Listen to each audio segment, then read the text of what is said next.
श्रीमती नीलम शर्मा से राजेश चड्ढा की बातचीत। नमस्कार। हमें सिखाया जाता है कि जिस देश का शिक्षक महान होता है वो देश निश्चित रूप से स्वर्ग समान होता है। और महत्वपूर्ण बात यह है कि ये सब बातें हम में पल्लवित पोषित की जाती हैं या संस्कारित की जाती हैं, वो भी अध्यापक के द्वारा। आज हमारे साथ स्टूडियो में एक ऐसी ही अध्यापिका मौजूद हैं, प्राचार्य हैं, न सिर्फ इस महत्वपूर्ण जिम्मेदारी को निभा रही हैं बल्कि राज्य स्तर पर शिक्षक सम्मान भी आपको मिल चुका है और आप हैं डॉक्टर नीलम शर्मा।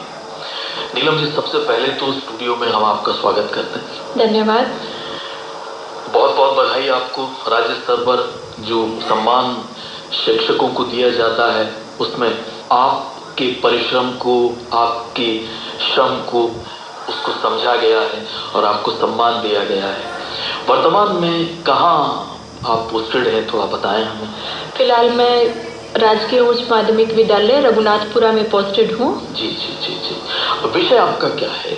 विषय जो मेरा जो लेक्चर था वो समाज शास्त्र था जी। तो उसी के दौरान जो है बच्चों को जो पढ़ाई के दौरान है भी जो भी एक्टिविटीज़ मैंने करवाई हैं, भी जो भी सामाजिक कार्य थे या विद्यालय में बच्चों का जो प्रोत्साहन दिया है उसी के आधार पर या रिजल्ट्स के आधार पर ये सारा आधार जो है वो इसको माना। हाँ जी, इसको आधार माना गया है। कितनी सेवाएं हुई हैं आपकी एक शिक्षक के तौर पर? अभी वैसे तो प्राइवेट जो जॉब है मैंने स्टार्ट की थी हिसार में, ड्रग डी एडिक्शन सेंटर में।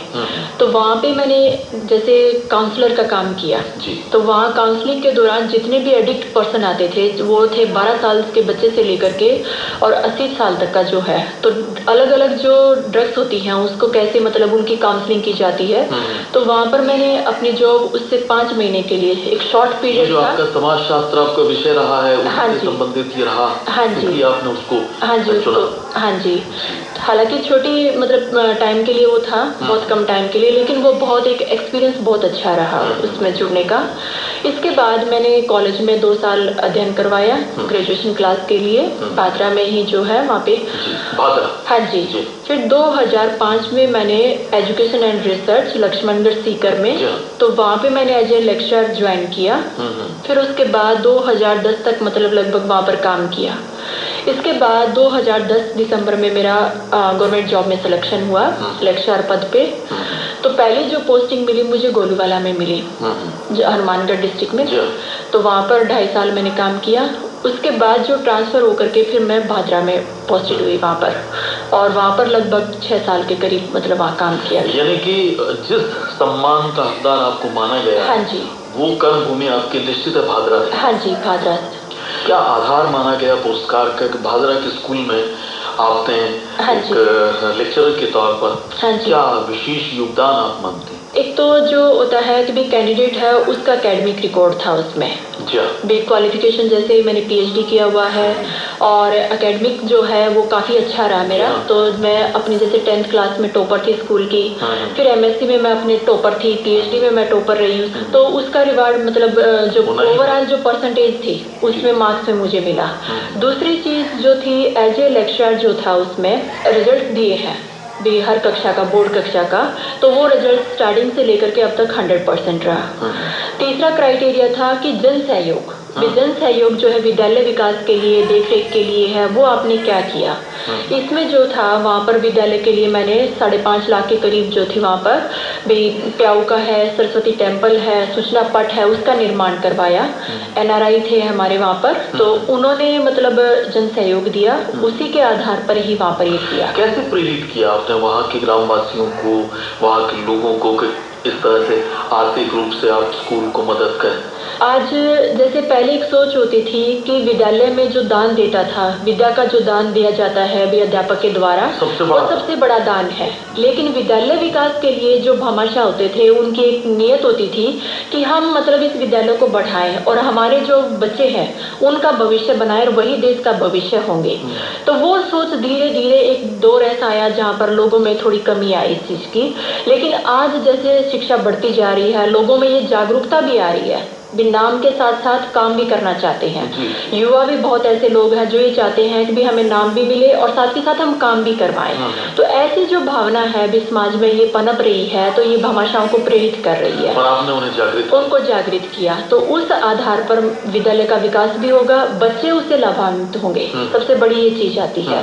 तो ये जो मोटिवेशन जो था, फैक्टर था। बच्चों की संख्या में भी कुछ इजाफा? हाँ जी, भी पहले जैसे वहाँ पर बॉयज स्कूल था, वहाँ पर गर्ल्स नहीं थी, तो आज वहाँ पर 200 लड़कियाँ अध्ययनरत हैं। और ये सब आपके आने के बाद? हाँ जी, वहाँ पर भी महिला टीचर नहीं थी पहले, तो मेरे जाने के बाद फिर मैंने बात की प्रिंसिपल सर से, तो उन्होंने कहा कि भी नहीं, आप अगर आप ले सकते हो कोई दिक्कत नहीं, आप में क्षमता है, आप कर सकते हैं। तो उसके साथ साथ पेरेंट्स को मोटिवेट किया भी लड़का और लड़की में आज हम दोनों में मतलब समानता लाते हैं, कोई भेदभाव नहीं है। भी समाज इसी पर आधारित करना चाहते हैं ताकि उस भेदभाव को हम मिटा सकें। तो उसी के आधार पर आप बच्चियों का एडमिशन लड़कों के स्कूल में करवाओ। तो उनका सहयोग रहा, तो बच्चियां आज वहाँ पर अच्छे से एजुकेशन ले रही हैं, कोई दिक्कत नहीं है वहाँ पर।